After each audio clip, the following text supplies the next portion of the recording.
What's up guys, this is Taylor Jensen. I'm back again to drop the second drop of longboards for 2024. Last time we dropped the specialty in the gem in the helium variable stringer technology. This time though, we've got something different. We've got the TJ Pro V and the TJ Pro in volcanic lamination with an I-Bolic core technology. These things are insane. Before we get into the shapes, let's talk tech. Volcanic lamination is a sustainable alternative to carbon. I really like it because it gives me a better response in my boards and increased durability. Volcanic references basalt because volcanic lamination is a basalt cloth lamination, and basalt is a type of volcanic rock. That volcanic lamination is encasing the I-Bolic core. I-Bolic has a I-beam stringer down the center for brake strength with flex controlled in the rails using high density foam. So when it comes to shape, let's start with the TJ Pro.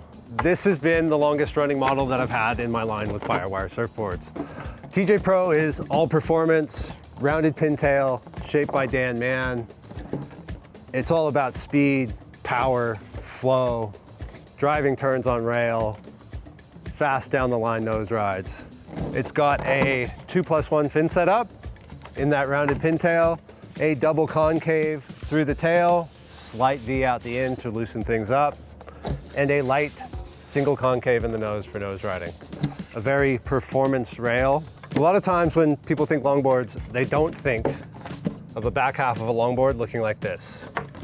It's basically a shortboard, which is where all the performance comes from. When you're standing on the tail, it's like riding a shortboard. When you're standing on the nose, it's longboarding. So when you think about it like that, it's really sort of a two-part surfboard. Stand on the tail, do your turns. Stand on the nose, do your nose rides. Balance things out right in the middle on that trim point. The thing that blows me away the most about this board is the amount of people who aren't longboarders who pick this thing up and love it. So jumping from the TJ Pro, why do we need the TJ Pro V if that's so good? Basically, I went to Dan and I wanted something that worked better in shittier waves.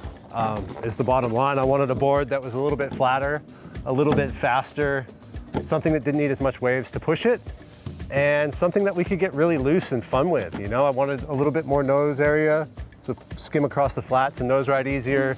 Wanted a little more drastic double concave in there to speed things up, especially in flat sections. And really wanted that 5-fin setup to play around with the quad. Quad longboards, you don't see a lot of them, but they are one of the funnest fin setups ever for longboarding. It makes things so loose and free that your 9-foot board feels like it's like 4'11". It's just such a cool feeling. So that's kind of where this thing started, and it evolved, and it's become one of my favorite performance boards, especially for average, 2 to 3 foot beach break conditions. It's like the perfect match. Yeah, so conditions wise, when you're gonna pick up the fin setup and you're gonna kind of try and decide whether 2+1 or quad or single or what you wanna do, I personally find that 2+1 is like the safe bet all the time. It's really reliable and you can just count on it. It's gonna do exactly what you want it to do. The quad I find works really good when you wanna go fast. Like if you wanna go really fast down the line, quad's the best option for sure. If it's kind of hollower, quads hold in better and they just fly. They also can be super fun in like soft conditions when you want to release the tail and kind of play around with some release. Quads get super fun too. So it's nice to just have that option there. 2+1's always a safe bet, but the quads can add a lot of fun to your quiver. So that's a wrap for performance longboards, or what I like to refer to as sort of the F1s of the longboard world. TJ Pro V, TJ Pro, better waves, hollower waves, faster waves, bigger turns. Crappier waves, looser, a little bit more fun. Something to play around on. Got them both.